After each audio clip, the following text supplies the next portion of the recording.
seeing something. Over here. Hey. You're alive. Oh, we are dying. Except for frozen.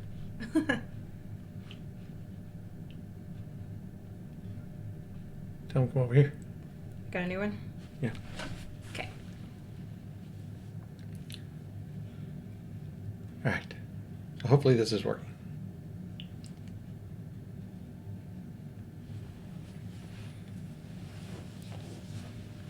See if anybody can find us.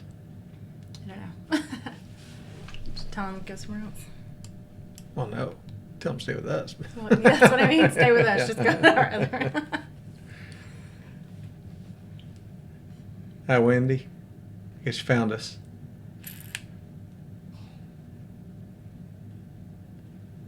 I'm trying to get everything set back up here where we can see what's going on.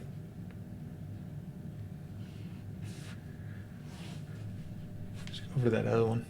I need to tell everybody, Yeah. right? Yeah, that old one. Tell 'em. Jump out and come over here. Okay.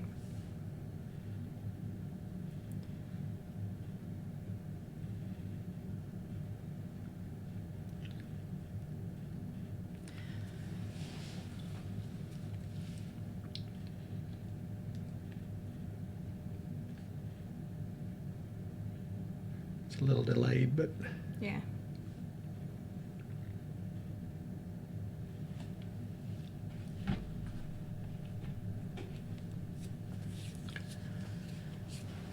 all right, who all we got in?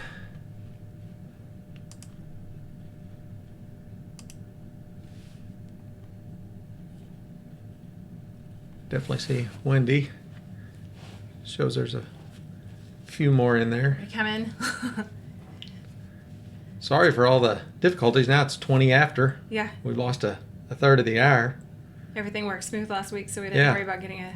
We're like, oh, we're good. We got this. We didn't. Yeah. Thought I set it up the same way. So, I don't know.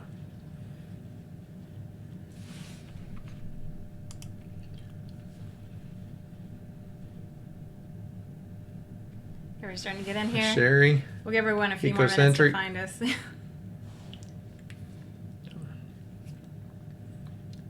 Yep, nothing like technology.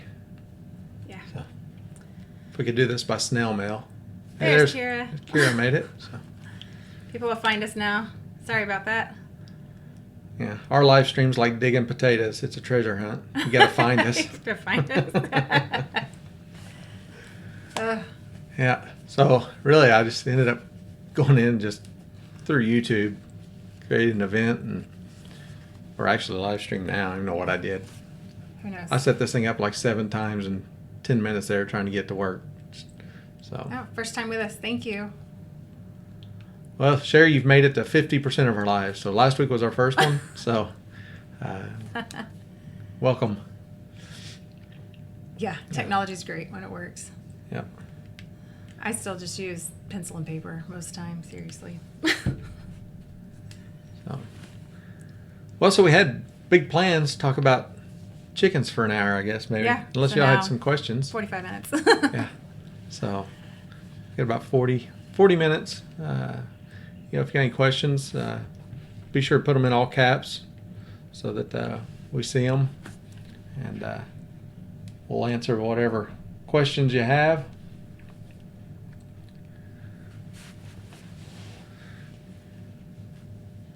But yeah, we were just going to talk about the kind of how we got started with the chickens and why, and kind of our approach. You know, 'cause- Butters found us. welcome, Butters. Drew and Ashley. I guess you're both there. So, it took us a little bit to get everything figured out, and still don't have it just right. But Yeah. hey, at least we're streaming. We're streaming. We made it. So, We'll keep working out all the bugs. It'll be easy before we know it. yeah. Maybe. So I might get a hold of you Yeah. about a couple things. And well, thanks, Kathy. Oh, thank you. Appreciate that. So we'll try not to disappoint in what time we have left. So Yeah. So, chicken for tonight's topic. so is the audio a little better tonight? I cranked it up a little bit, so I know it was a little low last time. So How many hens do we have? We are down now to 32 hens. We had quite a few for a while. We were using them to help till the garden, and we were trying to build up our egg production, but then we decided that wasn't really what we wanted to do. So Well, the eggs were kind of a side benefit. I Right. mean, the initial reason for the number, we got up just over 50 hens, was because of the tillage we needed in the garden and establish some ground, work in amendments and things to use that to help build soil because we don't till that garden. We have tilled it and worked stuff in, but long term we don't want to do that, right? So working in the organic matter and everything, so we needed a large number of birds to accomplish it pretty quickly, and we'd move them through in small areas and pretty high concentration. They'd be there for a few days and move to the next one. So we didn't have a long time to let them work. It's kind of a short window. So we wanted to really maximize that and get them through in a certain amount of time so we could come back and plant behind them and things like that. So we needed a bigger number of birds. Now, the coop was big enough to handle them. We knew the added feed costs and all that, and so it was part of it. So we sold the surplus eggs to offset a lot of the feed costs. And now that we don't need, we've established a lot of the topsoil that we want, and we don't need as many birds. We've downsized the flock, like you said, 31 now? 32. 32. We have 32 hens. 30. Well, one girl is 7.5. She's just spoiled. Yeah, She so- gets to stay. So, so we've targeted now more the number that we think we need to sustain how many eggs we need, right? Because we're not going to get 30 eggs a day out of 30 hens. In the winter, it'll really slow off. In the summer, we may have, or spring and fall more so, we'll have surplus in the summer. They do still slow down a little bit. They're doing pretty good right now. About 22 eggs a day? 20? Yeah. About 2 dozen. Yeah, so we're still getting a good number of eggs. But in the winter when they really shut off, and we'll supply a little bit of supplemental light to extend the day a little bit in the coop, but we don't push them hard, and we will give them a month or so without that to let them rest. Just kind of a natural thing. But when you're feeding, they still forage, and in the winter we still turn them out, but there's not as much for them, so they're not as active on the foraging. So we do supply a little additional feed in the winter. So we've still got that expense, but we don't have the return of the eggs. So it's finding that happy balance. So I still try to supplement the light a little bit to keep the eggs going a little better. Yeah. But we don't do production type birds, that's strictly to get the eggs. We use them as much as a tool in the gardening and the homestead as we do just to get eggs. So I see Green Dream Project showed up. Hi, Jim. Maybe Jessica, too. I don't know who's there. Fishes and Loaves. How are you? Try to keep up with the comments here. I get distracted talking. Get a little rambling. Yeah. No, good information though. Be sure and point out if you see something I missed. I will. So, but we'll try to stay on topic and stay on the camera here. So, but Busy little house, can't stay. I'm glad you stopped in. Thank you. You have a good week too. yeah. Hopefully you got the 5 minutes that we're live here after the technical difficulties. Had some trouble getting started, but Yeah. here we are. So Yeah, this week we are talking hens, talking about our chickens, kind of how we got started and the road that went down. We originally started, we were going to just get 3 hens. We wanted each of the girls to have a chicken, kind of have that So experience. this was about 7 7 almost and a half 8 years ago. Yeah, 7.5. It's the Well, oldest chicken that we have left. So we went to Tractor Supply to get 3 hens, and you can't get 3. You have to get 6. So we went ahead and got 6 and built our coop. We did it kind of backwards, got the chickens, and then built everything we needed to do. Nothing to hurry up and make you build a coop like having a house full of chickens. So yeah. So had an 8x8 garden shed that we had built to move lawnmowers and stuff into when I had to get rid of an old 8x8 that was falling apart. Mm-hmm. I needed a wood shop. So built a 12 by 24, wasn't it? I think it was. Yeah, 12 by the big 24 shop for a business we had, and built that. Just before that, built the 8x8 garden shed to move everything over into, get rid of the old rusted metal building and build the new shop. I don't think we had that as a pure garden shed for, gosh, no time. no. No time at all. A year, less than a year.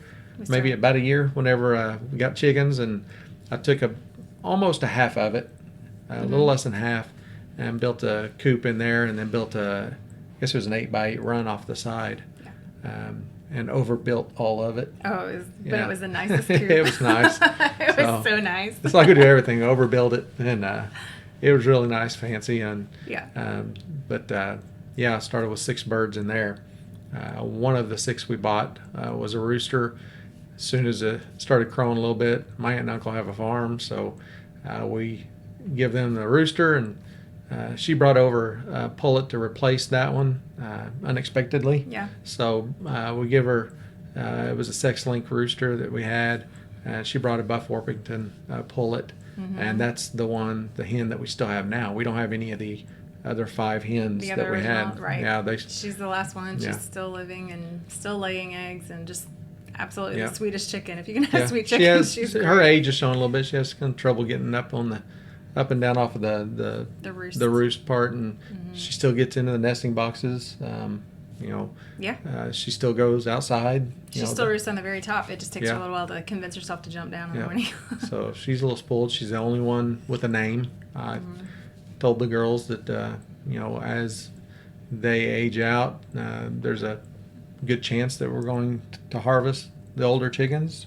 Yeah. So I told them they could name future birds at their own risk, but that hen we won't harvest, process her. She'll just we'll see what happens with her, but we won't. She just gets to live out her Yeah. life. She's our baby. The rest of them are Yeah. chickens. So I saw what Kier asked. What? What breeds do we still have? We have Barred Rock, New Hampshire Red. New Hampshire, We have Black Black Australorps. Australorp. We have Blue Blue Austral. Australorps. Those are the best. Kira knows. She has one of those. We still have some. We have Easter Egger. Mm-hmm. Still have Easter Egger. We had Wyandottes. Right. But We had. What else do we have? We had. Oh, the had Black tons. Copper Marins. Yeah. So we don't have any of those left. I think we have. Do we have one We have still? a Black Copper Marin Okay. still. So, yeah, we hey, Blue Australorp is your favorite. Yeah, they're good They're birds. good. They're just so sweet. I really like them. They have a very gentle nature. Yeah. So our chickens are, they're treated like pets. They're not. They're cu- well cuddled taken, and yeah. named No. and all that, but they're very well taken care of. Mm-hmm. So because, I don't want to just look at it as like an investment, but it is. It's a. Yeah. They're a part of the homestead that we rely on. They're also a living creature that we've decided to domesticate, take ownership and responsibility for. Right. So they get protection, they get good feed and water and well taken care of and all that. So, they don't have names like the dogs. Nope. But Except Speckled. She was Yeah, named so- by, at the time, our 2-year-old. She Oh, was 2 yeah. when she got that name. So yeah, a Buff Orpington named Speckled. I don't know where that came from, Oh, but that's her yeah. name. so, but they're all Mm-hmm. good breeds. I think there's a couple some ISA Browns in there that were sent Yeah. by a hatchery. We didn't order those. We ordered something else. I don't remember what we ordered. We ordered Americanas, and they were Americanas, out. yeah. And And so they just substituted sent these other and chickens. sent, it was like 5 or 6 of them. Which, if you're wanting egg production and that's what you're after, those are a great chicken for that. But we really were wanting more of the heritage breeds, and I will admit the ISAs, they are not my favorite. They just They're- have they're high strung, and They- they are good layers. So Yeah. that's what you're after. But they test the boundaries. They try to get out. They'll get up on top of the barn. If Yeah. we don't keep the wings clipped. We do have a Barred Rock that is just a troublemaker. But if you've seen our tomatoes versus chicken video, so that was a Barred Rock. So, It was.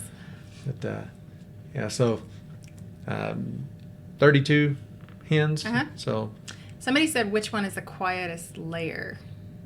I don't know. I don't know We that have I 12 know nesting that. boxes, and there's times where they're all full. It gets pretty loud. I don't know. Yeah. I'll tell you though, like if I go to pull any of the broodies off the Blue Australorps, they don't throw the fit. They just don't seem to Jersey be. Giant. We still got Jersey Giants. The They're- Jersey Giants they're Yeah. my favorite, I think. Yeah, because but they don't are like you just messing with them when they're gentle. broody either. No, they don't. But That they're way they very make a lot gentle. of noise. Yeah. But they don't. I don't know what was it barred rock that bit you when you tried to get under there or something, or Maybe. the Jersey Giant's pretty intimidating. If you've seen in our coop, we use kitty litter tubs that we got from friends. We don't have we don't at the time we didn't have a We didn't cat. have a cat We have a then, barn we cat do. now. But they gave us a bunch of the kitty litter tubs that we turned into nesting boxes. So you know about how big that is. Well, those Jersey Giants, they'll fill up that nesting box. They're So huge. there's no room to kind of sneak in there around them and gather the eggs. You have to lift them up, move them, something. Share the space a lot with them. But they'll make a noise when you try to get in there. But as far as the egg song, of who's the loudest layer, if it's something worried about the neighbors or whatever, I don't know there.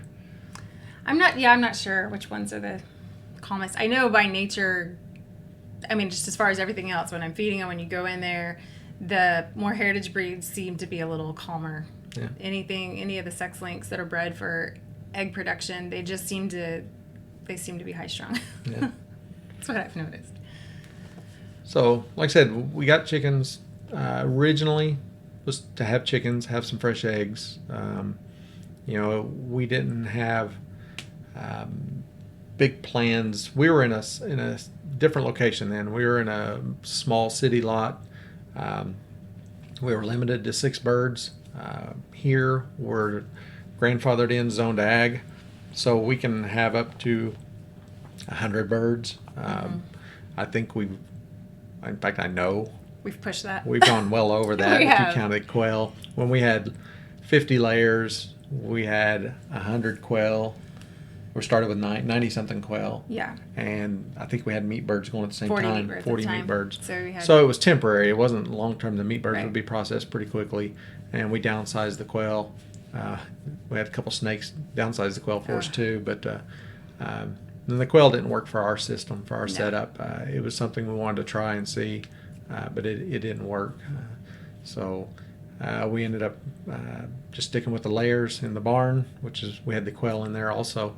And then we'll still do the meat birds in the Southton style tractor.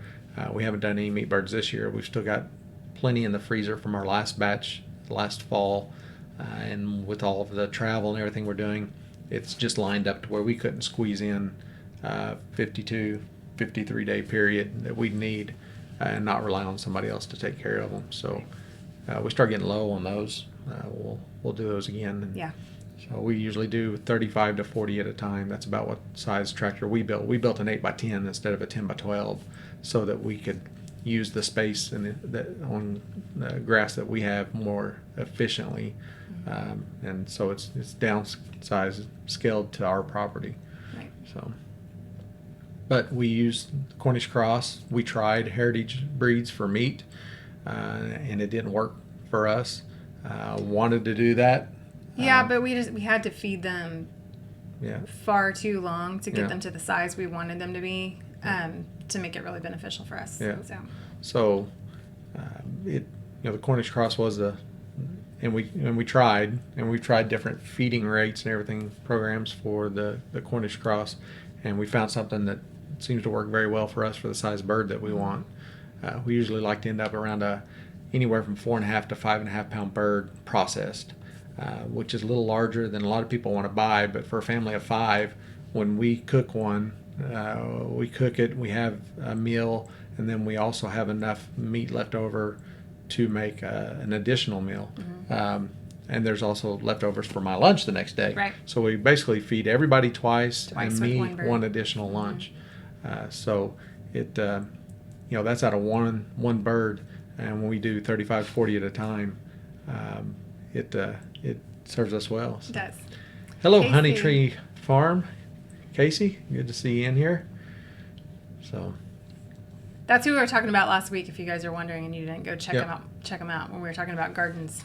yeah, They're the our food forest kind of approach versus the market gardening, and Honey Tree Farm. You see in the comments there is who we were referring you to go see the market garden thing, and they are doing it to the nines there. Yeah. It's looking great. So they're good. And his channel is about kind of the first year going on that garden. So there's a lot of good information. Even if you don't want to do it to go to market, if you just want to use that approach for a high production for yourself or whatever, it's all real good info. So looks like Wendy's leaving. Bye, Wendy, if we didn't miss you already. Yeah, somebody asked about silkies, and we haven't had any. I hear they're really great if you want a broody to raise other babies. I've heard that they're fantastic for that, but we haven't tried it ourselves. I don't know. Yeah.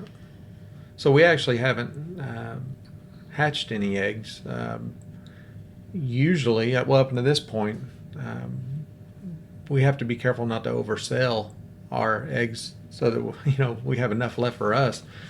So holding any back to hatch. And again, you heard the ratio. We had 52, 53 hens with one rooster.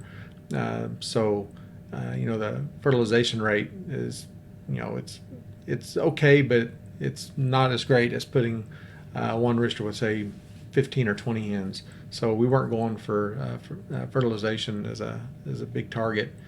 Now we're in a little better shape for that if we want to try, or let the kids try to incubate, get an incubator and incubate some eggs, or if we have a broody hen. So we might try that, see how it goes. Yeah. But again, I don't know that we want to increase the flock size right now either. So. Right. No, we just downsized. So. Yeah. So, but we're considering, we're in negotiations between the two of us on sticking with a static coop versus mobile coop. Kind of thinking might want to do a mobile coop over where we do the meat birds. Yeah. Because we're not doing those right now. It would be something along the lines of like Justin Rhodes Chickshaw that'll hold about the number of birds we're down to, or we might go down a few more birds. So we got to kind of talk about that, kind of draw it out, and look at the rotation, the time frames and all that, and make sure that it's a good choice. Don't want to just go into it saying, oh, let's try that, it looks cool, or right. something like that. It's definitely what we eventually want to do. We're trying to decide if it's what we want to do on this property, because we're pretty sure that we'll be changing property eventually. So what we're dealing with over there is on that side, and the reason why we scaled down that Salton chicken tractor is because we can't, it's the kind of a quarter-acre fenced-in area over there, and we can't use all of it. We had to kind of establish and delineate what we could, because we do have an aerobic septic system, so we stay off of that part of it where those sprinklers are, and we avoid the area where there's any runoff or anything like that. So a lot of people believe that it's not an issue once it's been through the system and all that, and using it to water wildflower areas or something like that, or maybe even if it's seeded in clover or something, there's a lot of stages it's going through before it gets to human consumption. So maybe it's just a leery thing for us, and it's not really an issue, but it is limiting. It cuts off so many square feet, but it's easier just to avoid it and not worry about it. It also means if you're avoiding it, we don't have the concerns about it actually spraying anything, because I don't want soaking things. Yeah, even if it's fine, I don't want them getting wet, right? So I wouldn't want to live that way, so I wouldn't want to make them have to live that way. I'm not going to do that. It'd be like raining on them every day, even though they're in a bit of a shelter. So we just avoid that area. It's something we have to deal with. You've seen some of our pictures and videos. We get a lot of runoff. We catch about 80 acres of runoff. It comes right through our yard. The water can get really deep, so we have to time. We can run the birds across that low area, but we have to really pay attention to the forecast and make sure we don't have them down there. Now, we could move them away quickly. I mean, if we had to. It's just you really don't want to move them more than the length of the tractor every day. Kara says we get a seasonal river. We do. Yeah, we do. We do. It can be daily. So it's just trying to be intentional about how we do things, and some of those things to take into consideration on whatever property you're on or what you're working with, and think about any changes you want to make and all the different variables that can go into it. So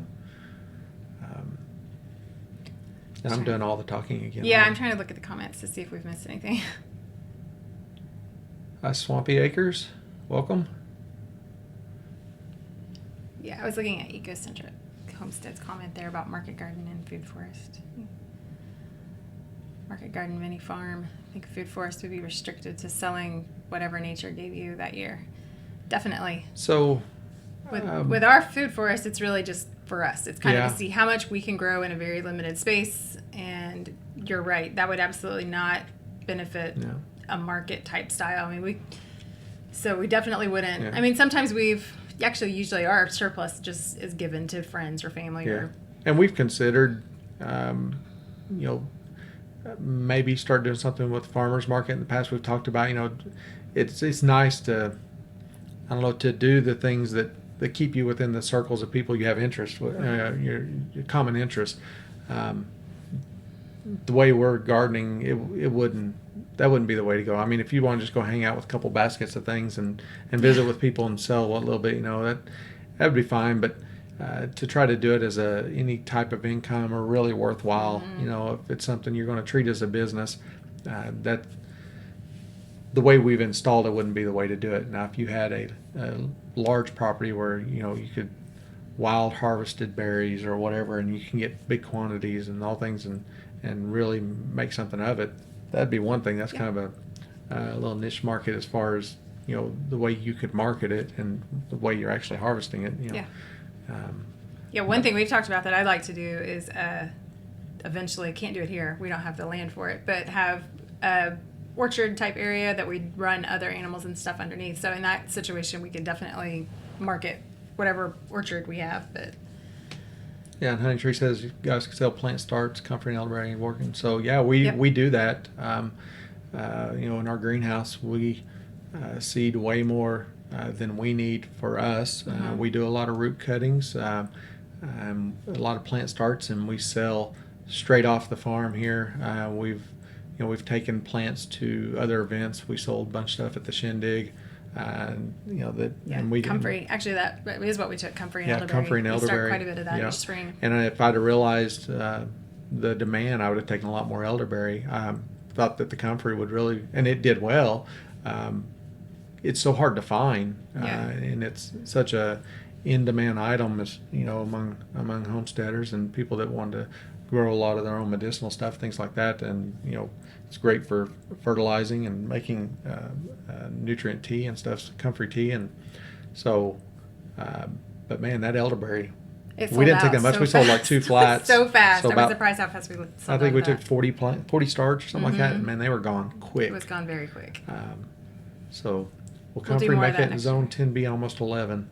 So I'd say in 10B or 11, I would probably try it at first in the shade of something else where it can get, dappled sun or a little more controlled sunshine, because it's such a broad leaf that it burns down in the heat of summer. Ours looks rough right now, especially in the areas where it's just full sun and heat. It doesn't look very good. But so if it's, I'm not even sure that you could water it enough without causing root issues and heat like that. So,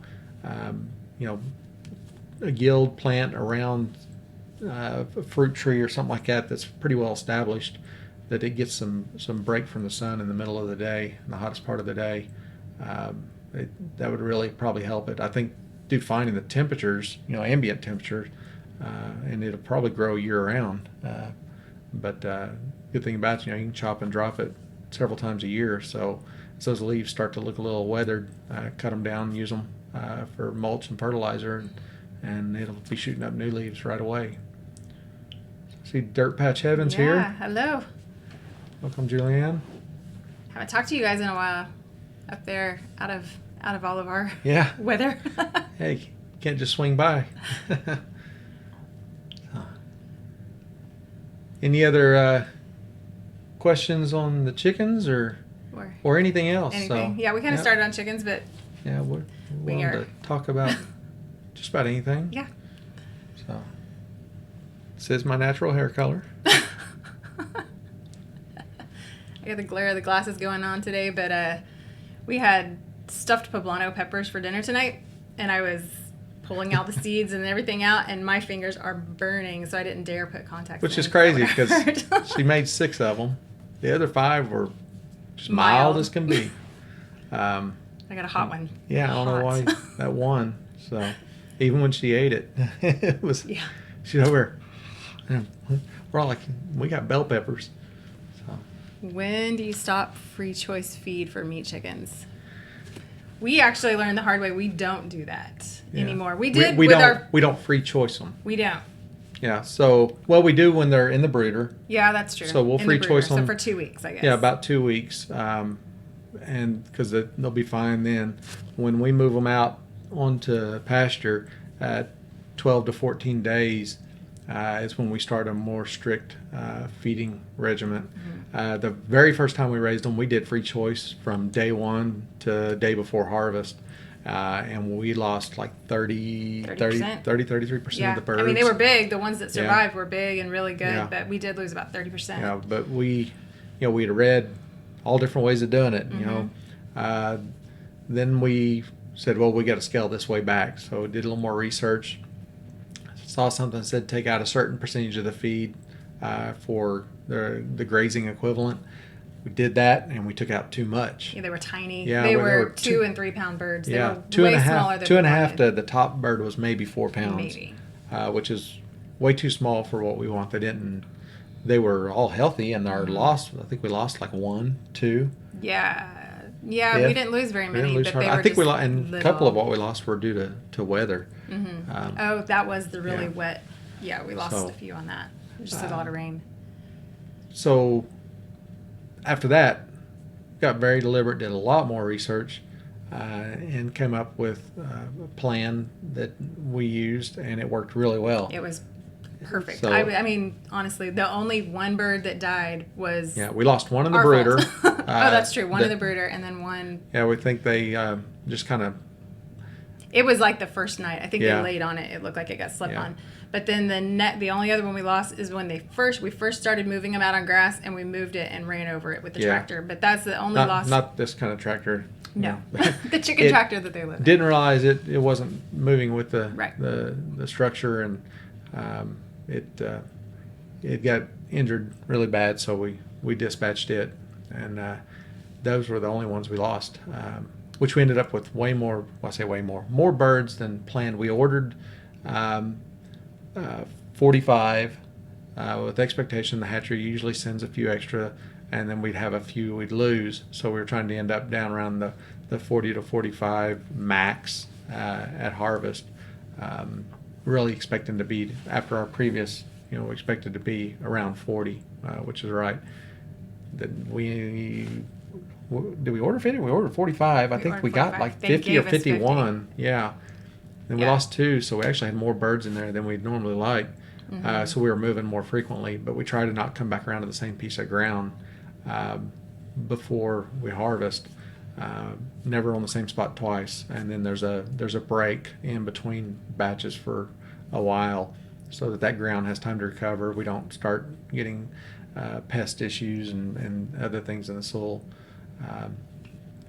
But Do you remember the ratio on food without looking it up? Because I don't exactly. I actually have a spreadsheet Yep. that I built and kind of planned it out day by day, and I set it up to where you punch in how many birds you've got, so that way if there were losses as they were going, that number changed, it recalculated from there on, and we can work on making that as a document that we can have available. Yeah. So try to make it a little more user friendly. It's not a hard document to use. It's just knowing what fields to edit and what to Right. leave all. I'll clean that up. Because trial and error, we got to what we feel is the perfect amount of food to get the right size birds without overfeeding them, without killing them. So yeah, Thanks, I'll have Julie. him We're figure out that glad too. we haven't blown away or floated away either. So Exactly. we've had some near misses. So we've seen the yard flood. No risk. I don't think there's ever a risk that the house will flood, because it's over the road and has a lot of room to spread before it gets up by the house. So it's a nuisance and it caused some other issues, but I don't think flood. However, we had some really close calls with tornadoes this year. Yeah. Way too close. some pretty good damage, not far from the house. So Right. 5 people in a little bitty broom closet or coat closet.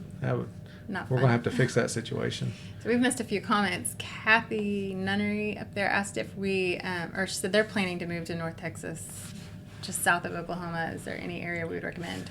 I really So North don't know Texas, anything about I mean, that's kind of a broad subject. From the east side to central to west, totally different climate. Kind of, you've got the piney woods, you've got, kind of hardwoods, and then you get out west and it's kind of getting towards the desert kind of. So it's, I would say get familiar with, unless you're trying to be close to a certain metropolitan area for work or whatever reason, do some research on that. We've never lived down there. No. As far as we could probably answer some questions with the East Texas side. Yeah. Kind of because it'd be fairly similar to what we are. And my parents had a place in East Texas, in the pine areas. So kind of familiar with it, but there's a lot of good resources in here in the comments too, that several that are actually in that area. So I'm not afraid to divert you to somebody that knows more about it. I mean, it's Yeah. learn a lot through. We go down there a lot and drive through different areas, so I can see it, but never lived there for an extended period of time, so no experience there. No. So, but South Oklahoma, I mean, I'd imagine it's the Dallas area is going to be a lot like South Central Oklahoma. We've got mountains on either side, southwest, southeast, so a little different terrain there.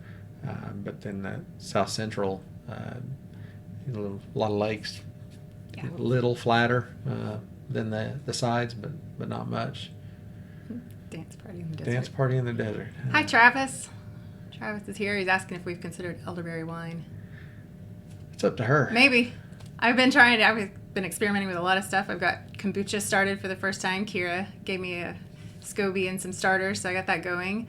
I make sauerkraut all the time. I'm wanting to try a recipe I saw for strawberry wine, and we got lots of elderberry this year. That has been one of the things that have loved the rain. All the wet has been making the elderberries go crazy, which I'm happy about. So Jim's about to get some rain. That's good, since you are in about as desert as the U.S. gets. Great. Got his rain system all set up. Yeah, and watching. rainwater harvesting's ready to Perfect. go. Heck of a job on that, my friend. So.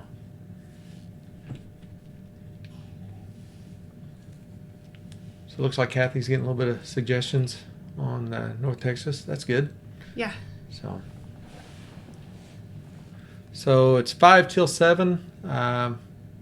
We'll come around here fast when we lost 20 minutes to start. Yeah, I So did. be sure after this, well, first of all, I want to thank our moderators. We've got several in here right now. See if I can see who all's in here. We had Kira, the Everyday Kira, the Botter Homestead. I know we got, I think there were some others in here earlier. Broussards were here. Yeah. The Broussard Homestead. Be sure and check out all of their channels and go watch some of their stuff if you're not familiar with them. I'm sure a lot of you are. But they did a great job. Luckily, we're pretty new at the lives and haven't been invaded by trolls yet. So Yeah, not yet. They don't know. hopefully that happens someday. We get our first troll. then we'll know we're doing something. So then after this, 7 o'clock, I'd say go over to Roots and Refuge for their live. So we'll probably be going over there and see what they've got in store.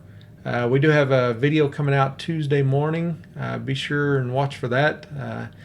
Kind of anxious about that one posting. So I think you'll probably like that one. Mm-hmm. We missed a question from Sherry. I just saw that some other people were commenting for her. She was asking Calmish chickens that still lay pretty well. I will tell you my favorite chicken breeds. I like the Buff Orpingtons. Although Australorp. they do get very broody and very protective when they're broody. The Blue Australorp is probably one of my favorites right now. I like Barred Rock and Jersey Giant. The Barred Rocks, if they'll stay out of the garden. Yeah, if they'll stay out of the garden, just clip their wings, they're fine. I think it's one rebel. It's not the breed. It's that It's one. not. It's that one chicken that figured out how to get to tomatoes, and so she Yeah. does. Yeah. But those are my favorite breeds, I think. Yeah. It's also the ones we have the most experience with. I mean, Yeah. we've had others, but Yeah. we've had some others that show very desirable traits as far as the way they forage and their their activity level and all that. The Easter eggers are pretty. They lay pretty eggs, but to me, they're high strung, so they don't make my favorite list. Yeah. They don't. So, hey, welcome, Grammy Karen. Yeah, Glad you made it. Karen. That wrench as promised. So we got a late start tonight, about 20 minutes late, and we're about to wrap it up here. But glad you can make it. All of our Wyandottes are gone. Yep. So, no more Colombian Wyandottes. No, we just had. Kira, I think, is probably the only person who knows where they all are. Yeah. Yeah. Yep. She doesn't have them all. So. But, oh, favorite hand tool. We didn't say that. I have said write that it, actually. make a note for next week. Yeah. You come back next week. And we'll that'll talk be something about good that we'll talk about. I Yeah. have to set a reminder, or she'll forget. I'll remember, but she'll forget. I will. It's not a lie. I forget a lot. So, all right. Well, I guess we're going to close it out here so that ourselves and everybody else is interested can jump over to Roots and Refuge. And appreciate the patience and coming over to find us here on this technical difficulty night. So hopefully we'll get started on time next week. And our plan is to do this every Sunday evening, 6 o'clock Central.